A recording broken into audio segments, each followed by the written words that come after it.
Good afternoon, everyone. My name's Colin with the Granbury Volunteer Fire Department, Firefighter EMT here. Today we're going to be going over the compartments and all the big pieces of this truck. Today we got Tower 1 here, the Beast, and we'll be going through the truck.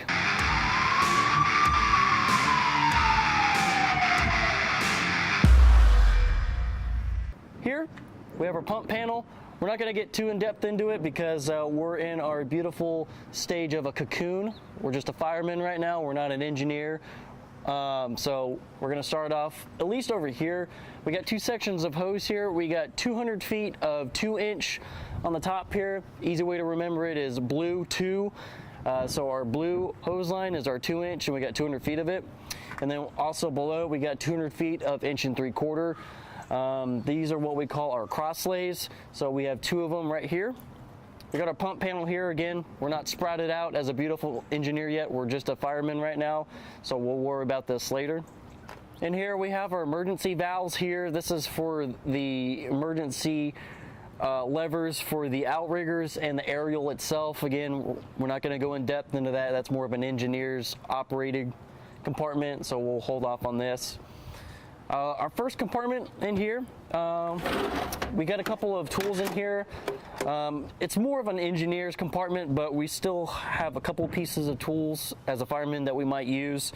In here we got a bunch of adapters and reducers for our hose line. So if your engineer tells you to get a reducer and an adapter, you'll come to this compartment in here.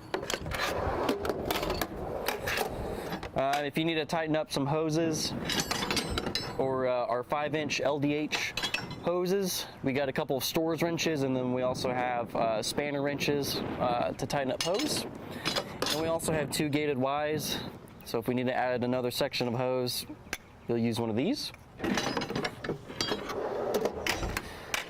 And we got a set of gloves in here, and then also we have our control module that we hook up to the pump panel for our master stream. The stream that's on the end of our platform there, we can use this little tablet to connect to the pump panel and control where we want our stream to go. We're going to be moving on to our next compartment. Throughout the truck, we got a couple of these small little compartments scattered throughout the truck. And then we also have some what we call shoreline outlets. So if we need to take a power tool off, down, away from the truck, but we need power, we have a couple of boxes, or we have a couple of plugs that we use to plug into the truck, and then we can hook up our power tools in it to use it if we need to. So there is one right here, and then there's also one on the other side. The plug or adapter that we use is going to be in your compartment in here. Moving on, again, these are throughout the truck. This one's actually going to be your DEF fluid. If the truck needs DEF fluid, you'll just pour your DEF fluid into here. It says DEF on there. Please don't put gas or water or anything like that in there. Moving on, we have some extra SCBA bottles. Again, these are your 5,500 pound PSI bottles.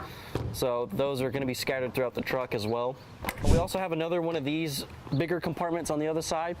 This one's going to hold some either fire extinguishers or SCBA tanks, but on here, this one's going to be your extinguishers.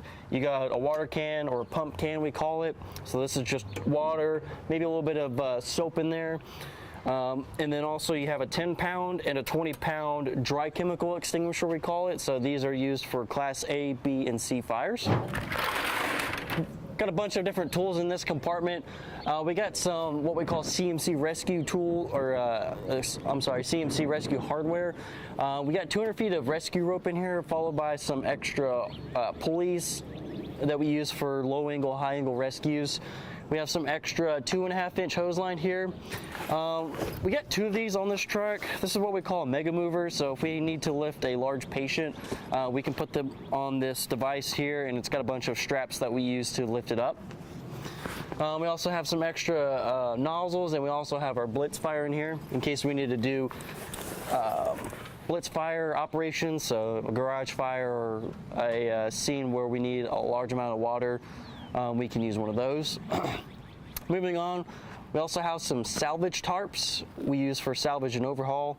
We use these to protect people's property, so if we're inside of a fire and we need to pull some ceiling or spray more water, we use these to cover up their property, such as couches, TVs, things of that nature. We got a couple of power tools in here. We got a shovel back here, and we also got what we call a sawzall. So if we need to do, maybe if we're on scene of an accident on this truck, we need to cut some metal, we can use this, but these are electric, so you will need some power. And then we also have a pole saw in here, so if we need to cut a branch or two from a tree, we can use that, cut it off. Moving on, again, we have one of those little small extra compartments. This one is going to hold another SCBA bottle, again 5,500 PSI bottles. And well, to get this truck moving, you need fuel. This one's going to be your fuel tank. This one uses diesel, not gas or electric. This is diesel. Moving on to our next compartment, we got a couple of extra stuff in here. We'll start from the bottom here. We got a battery operated fan. So if we need to do positive pressure ventilation, got a fan on here. Just be mindful when you take it out, this is connected to the truck to stay charged up. So when you take it out, be sure not to rip the plug or anything like that. We also have some gas powered tools in here. We got a K12. So if we need to cut some metal, you would use this tool. Be cognizant.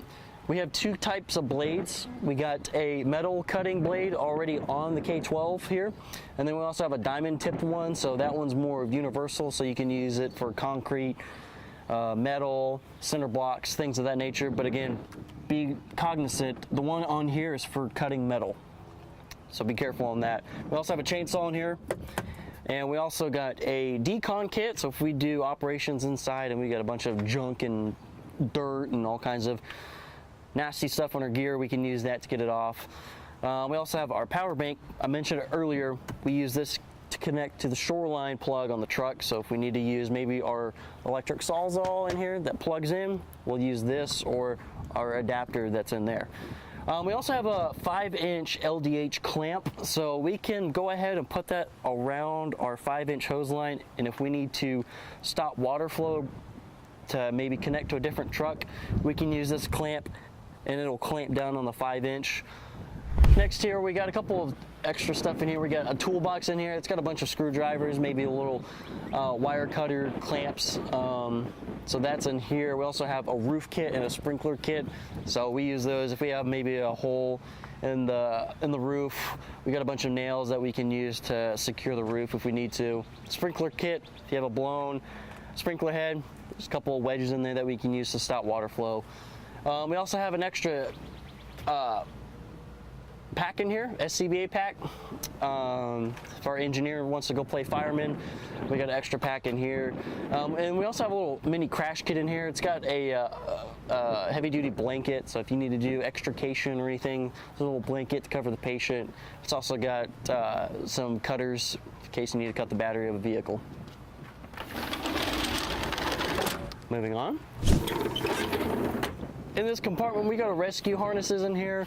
I'm sorry, these are our safety harnesses. So anytime someone goes up on the platform, we always like to have the person have one of these on so they can secure themselves to the platform in case anything were to happen.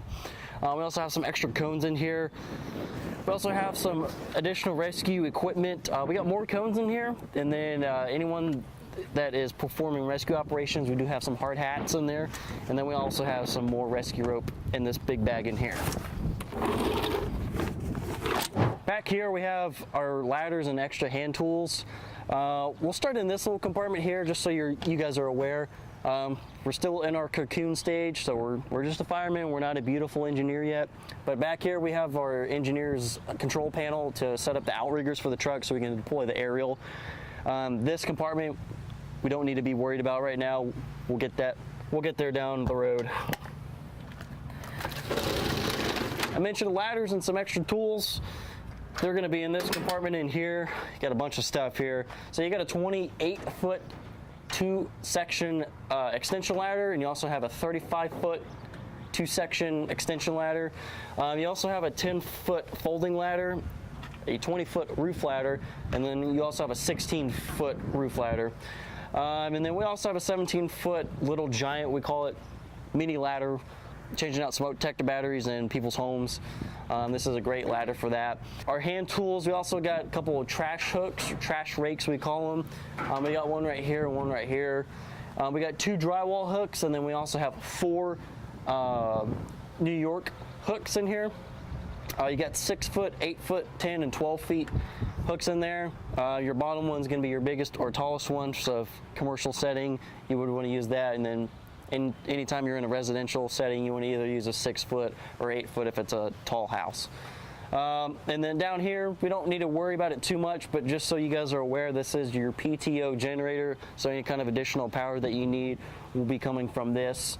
So your shorelines that you plug into the truck for extra power to power up your tools, it'll be coming off of this. One thing I want everyone to be aware of too is not only do you have a master stream up here on the platform, you also have 2 different connections for hooking up extra hose lines. So perfect setting for this would be at a hotel. Let's say you don't want to use the master stream and just want to use an 1 3/4 hand line. You can actually hook it up to here and just turn the valve up top, and you will get water. You can either do an 1 3/4 or your 2-inch hose line up top. So not only is it just master stream, but you can also hook up an extra hand line to it. And then lastly, on the rear end here, we have our LDH, our large diameter hose, and 5-inch supply line. It's also got a hydrant bag on there, so in there we have the equipment necessary to hook up to a fire hydrant, open it up, and get water to our truck. So back here, you'll just undo these clamps, and then you'll take your LDH and 5-inch line, wrap it around the hydrant, and get it set up to deliver water to the truck. All right, moving on. In this compartment, we got extra sections of hose. So if you have a hand line down, you need more hose, it'll come to this compartment. You got 4 sections of 1 3/4 in here, and then you got 3 sections of 2.5 inch in here. So again, if you need extra hose, this compartment's it. Moving on. Not a whole lot in this compartment, real simple. We'll start over here. If you're working a fire and by golly, you're tired and you want to drink water, the cooler's where to go. Your water's going to be in there. We have gas-powered PPV fans, so we got 2 fans on here. So this one's gas operated and the other one is electric, so your gas is going to be in here. In this tray here, you got your fuel needed to power up the gas-powered fan, and then your gas-powered tools on the other side, so your fuel will be in here. We also got a portable light. This is electric too. So this will hook up to your shorelines on the truck. It also has a couple of outlets, so if you need extra power to power up another tool, you can use this light. And then we also have a manually pumped spreader and cutter. We call it a combi tool. So let's say you're on an accident, say you need to pop a door or maybe cut a piece of metal. You can use this. Again, this is manually pumped. It's not battery operated, so this is manual. And then also you get an extra battery here along with a charger to power up any kind of electric tools. And again, we got one of those little extra compartments. This one is going to hold another SCBA bottle. Again, 5,500 PSI. And we got a bunch of tools on this one. So starting off here, we got a sledgehammer here, and then we have what we call a flathead axe. So we usually have pick or flathead axes. So this one does not have a little point. We call that a pick. This is flathead. In case you guys are curious, there's this little groove here. What we can do is actually hook up a Halligan bar to it. We call it marrying up your irons. So you got your axe and your Halligan. When you marry them up, you stick them together, and it's easier to carry.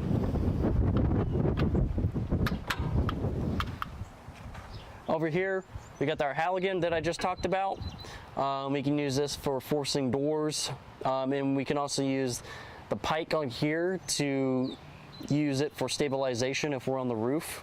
We can use that to hold ourselves up while we make a cut. And then we also have a pig here, so this is more of a forcible entry or maybe even making a cut on a roof. This also has a pick on there, and also it's got a groove to marry up your Halligan to, so you can carry those all in one hand. And we got some more tools here in the center of these trays. We got a piercing nozzle, so we can use that to pierce into, let's say, a metal barn or metal shed. We can hook up a hand line up to it, and we can use a hammer to hammer in the spike, the point end in here, to where we can deliver water inside the metal building. We also have a water valve, or a T-handle we call it. So if we need to secure water to a house or a facility, we go up to the meter and we can use this T-handle to shut the water off. So there's that in there. Also, you got a set of bolt cutters on here. These things will do a lot of damage. So if you ever need to cut a chain, that's where you need to go. You also have a lockout kit. We use this to unlock a vehicle. So if there's a child or an animal inside a vehicle, we can use that to wedge the door open just a little bit to where we can get a metal hook in there, open the door, or unlock it. And we also have a K-tool, as we call it. We can use this tool to, if we need to force entry into a commercial building, if they have those glass sliding doors, instead of breaking the glass and being able to control ventilation, we can use this to take the little lock cover off of it, and we use these little tools here to open up a latch to unlock the door, so we don't have to break the glass and make a flow path and make the situation worse.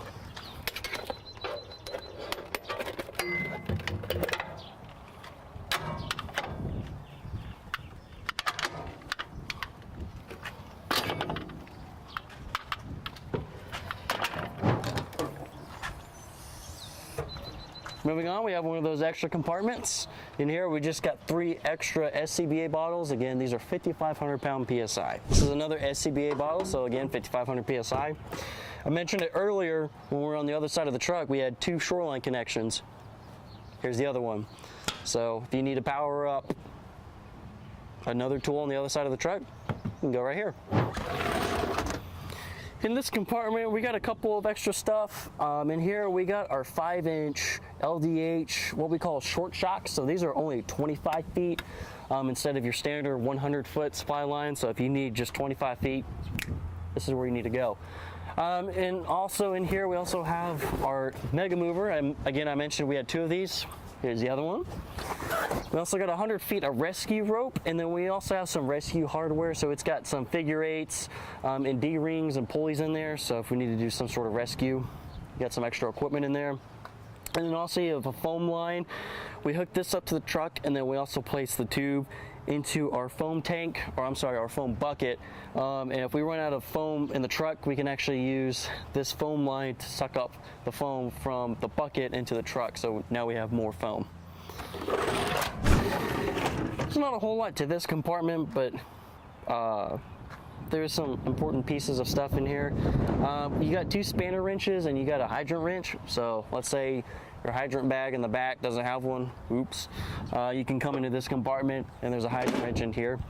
We also got stores wrenches in case you need to undo a 5-inch connection. You also have your meter pullers. You got 2 of them. And then also you have a set of electrician gloves. So you'd put these on if you remove the meter. I mentioned it earlier, we weren't going to be too worried about the pump panel itself, but this section here of the panel, we kind of want to know what is what, so we don't hook up the wrong piece of equipment to one of these intakes or discharges. So we want to be cognizant of what we have here. So on this truck, we got 2 inlets. So these are your intakes. So let's say you're connected to a hydrant and you're trying to figure out where you want to hook it up to. You want to hook it up to either or of the inlets. So this is what gives water to the pump, so it can pump out your 2 hand lines or your master stream. So again, hydrant to truck, you're going to hook it up to these inlets.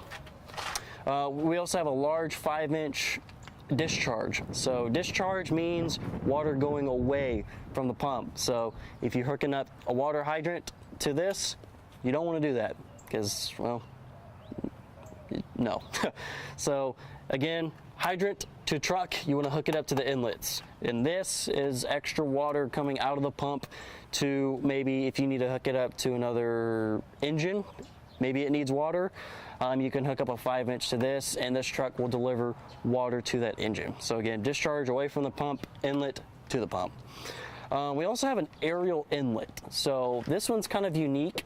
So we would use this, let's say maybe we're out of gallons per minute on the pump. Let's say we've exceeded our 2,000 GPMs of this pump, which is the max capacity. What we could do is we could take an engine or a pumper, and we can actually have them hook up to a hydrant, and they can hook up to this inlet. So they will be flowing all the water needed for the aerial itself. So this bypasses the pump, and this is coming off of your engine or pumper that's pumping into it. And then also this little piece here, this is a smaller discharge. So if you need to hook up a hand line to it, you can. And again, discharges, water away from the pump, inlets, water to the pump. So we're outside. We got tower 1 right next to us. What we're gonna do is we're kind of simulate us hooking the hydrant up to the truck. So we got Troy here. What we're gonna do is we're gonna take off our front cap.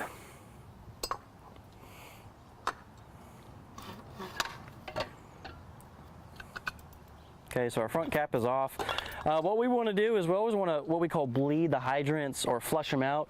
We want to make sure that there's no contaminants, debris, nails, wood, fishes, anything like that is in the water system that'll go into the pump and possibly destroy it. So we want to open it up briefly. And when we open up a hydrant, we always want to be behind the couplings. So I'm in a bad spot, but the outlets, we want to be sure to not stand in front of those because one of those might be loose. And when we open that, one of those could shoot off and hit us, and we don't want that. So where I'm standing is not a good place to stand. We always want to stand behind it. So when we flush it, we always want to make sure the water turns clear and ensure that there's no debris in there that could destroy our $1.5 million truck. We don't want that. So once we have flushed it, we're good to hook up to the hydrant. So we got 3 sections of short shock, as we call it. It's supply line 5 inches, or LDH essentially. So we're gonna hook up our 5-inch hose line to our hydrant, and then we're gonna hook it up over to the truck. So I got Jacob here. He's a firefighter hero. What he's gonna do is roll out our short shock or 5-inch hose. That could not have been more perfect than that right there. So what he's doing, he's hooking up to the hydrant. We're gonna hook up to our hydrant now. So these are stores connections. There's either stores or there's adapters, or some hydrants actually have the threads. So you have to have a special adapter. Maybe your 5-inch hose has the stores coupling here, but on the hydrant it's got threads. So we have adapters that fit on the hydrant. It spins on as threads, and then on the other side is stores, so you can put stores and stores together and you have a connection. So we got 2 stores here, and what we're going to do is we're going to connect them. So Jakey Cakes is going to attach them. So we hear a click, we're secure and we're ready to go, and we're ready to move on. Jacob has just launched out another short shot, so he's currently going to hook up the first section that's connected to our hydrant up to this additional section.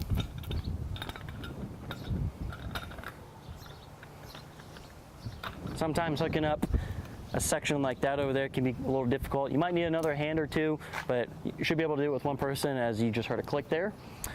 So we got another section connected. We still don't have enough to hook up to our pump, so we're going to have to add another section. So Jacob, he's getting an additional section of hose. Got it. Wow, that was so perfect. So he's hooking up. Again, I did mention these are kind of difficult sometimes. Oh, I think I heard a click. So we're good there. So I mentioned earlier when we were going through the truck, this truck's kind of unique.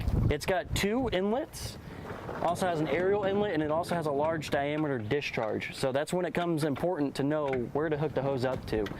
So if we need to get the truck water, we're going to hook it up to our inlet. So Jacob has hooked it up to the inlet. Heard a click, we're secure. On this truck, we have a bleeder valve.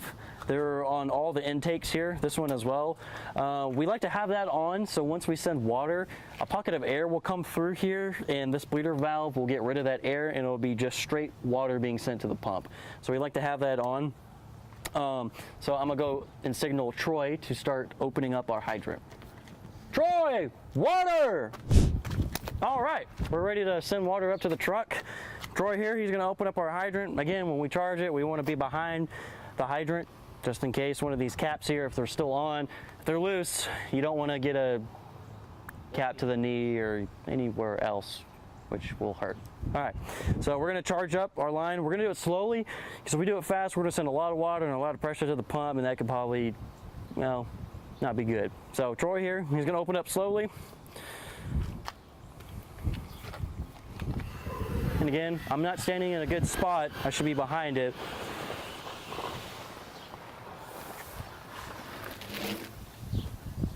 Okay, so now we're charged. So now that we have the line charged, you'll hear air hiss out of the bleeder line. That's perfectly normal.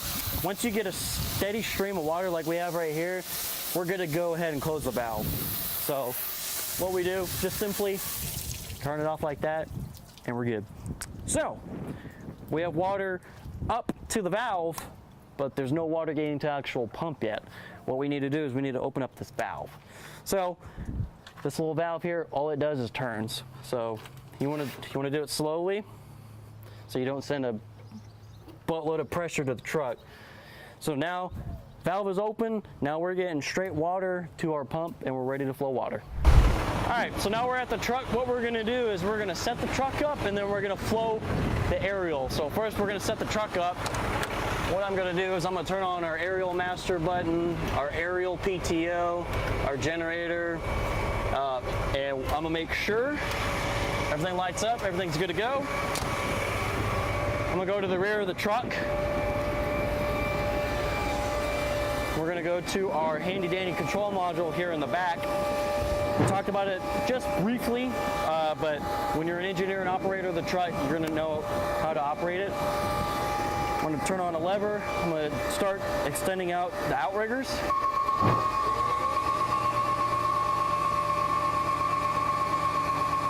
So we got one there. We're gonna make sure that we see everything.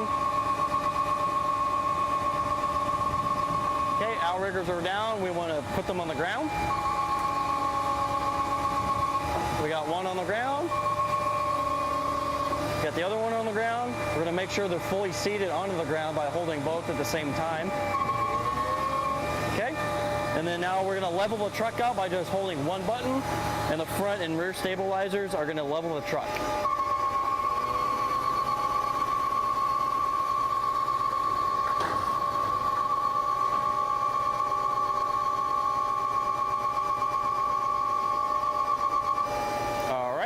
So now the truck is fully leveled. We have green lights, and we want to check our gauges here, our leveling gauges, and make sure we're in the green. We're green. Now I'm going to introduce two firefighters. We got Jacob and we got Troy. They're going to be my firemen. They're going to go up in the bucket with me. So, guys, I need you to get up in the bucket for me. They're going to grab their safety harness in there. We talked about it. In this cabinet, in this compartment back here, we have our safety harnesses. So anytime we go up in the platform, we want to have those, and we'll attach that to the truck. If they're going in the air, we require them to wear a safety harness, and they can latch in. And there's a 3-foot harness in the bucket, and there's also a 10-foot length. It allows them to get out of the bucket, work on a roof safely, but they're still attached to the bucket. So they have hands-free.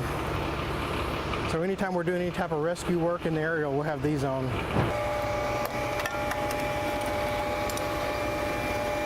So once they get up there, Jacob, he's gonna operate the aerial. He's gonna lift it up, extend it out so we can get it out of the bed of the truck. And then once we get a good angle, we're gonna turn the platform and we're gonna face into this field and we're gonna flow water. Okay, so this is the aerial controls in the basket. I have controls. I can raise and lower the tower. I can go 20 degrees below grade with this. I also have controls of the nozzle, the stream. I go right or left or up or down. And this tells us all the parameters of the aerial, where it's at, how the outriggers look, all the different parameters of how I'm set. And there's also an emergency stop. If I get in a bad situation, I need to shut everything down. I just hit that and it shuts all the power down. But yeah, going across here, I can also raise and extend the basket, lower it, go left to right. And I also have controls for my aerial speed. I can also change the level of the basket. And I've also got lights on the front and underneath the basket for safety. So continuing around the basket, we have a intercom system where it's voice activated, and the people on the ground can hear me talk. They can talk back with me.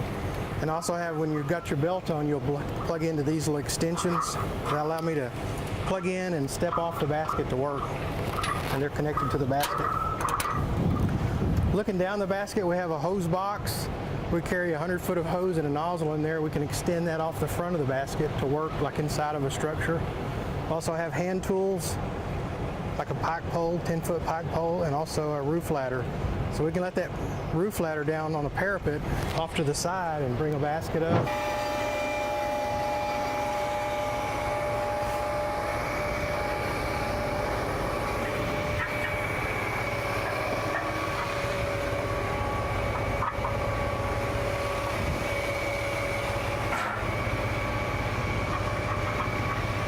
So while they're getting set up, what I'm gonna do is I'm gonna put the truck in pump gear. We do have a 5-inch supply line hooked up to our inlet on the other side. So we do have a water source. Our truck is now in pump gear and we're now able to flow water. So Jacob and Troy, they are going up now on the platform. One thing you always want to be cognizant of too is that the platform in our piping here, when we flow water, we always want to make sure that we drain the water out of the piping system before we collapse the ladder in, because if we still have water in the platform, in the piping system, and we start collapsing down, what we can do is essentially blow up the piping, and we don't want that. So we need to go out.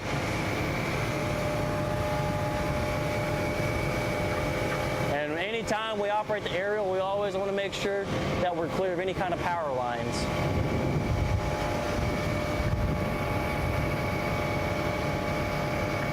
Things with these ladders, you got to know kind of a lot about them. You got to go out a certain distance and you got to go up a certain distance before you can fully get out of the bed and kind of do anything you want, essentially. By that I mean turn anywhere you want to go, lift it up anywhere you want to go.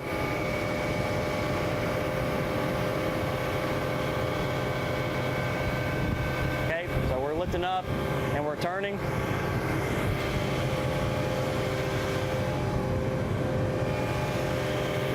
The cool thing about this platform too, it's got our master stream at the tip there. We can control that electronically.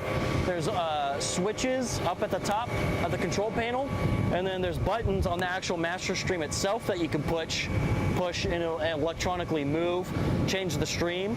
And then also, we talked about it briefly, but we also have a control panel in there that we can hook up to the pump panel and we can start controlling it from down here. So the aerial also has a remote control for the waterway, so I can be 15 or 20 feet away from the aerial, from the device, have a better angle, and control that waterway from here. I can change the flow, left or right, up or down. A couple things too, what's unique about this truck is you can lift up a good amount of weight. So if you have a worker that gets injured on the top of a building, let's say at Walmart, we can use this and we can actually lift them from a basket and rescue them from off the top of the building. And it's also got 2 connections up top. So if you have water sent up there, you can hook up a 2.5-inch hose line and also an 1 3/4 hose line. Either or, but you can't do both at the same time. All right, Jacob, we're sending water. All right, so I'm at the pump panel now. Okay, again, this is our pump panel on the aerial. So it gives us an opportunity to use crosslays that are pre-connected hose lines. We can also, we have the aerial discharge, so we can flow water from a hydrant or any water source through the pump into the aerial. And we also pump off the other side. We have a large diameter discharge on the passenger side. Our main inlets on this truck are on the passenger side for safety. That way I don't have all those hoses coming in here at the pump panel. I also have a step that I can slide out. And again, if my aerial's in the air, I have this slip, I stand on that, and it's for safety, so I don't get electrocuted. Okay? We also have gauges. This is a water level gauge. This is my foam level gauge. And I have a foam system. I can pump Class A foam onto the fire. What what I'm gonna do is I'm gonna open up our aerial discharge and we're gonna have water come out the platform.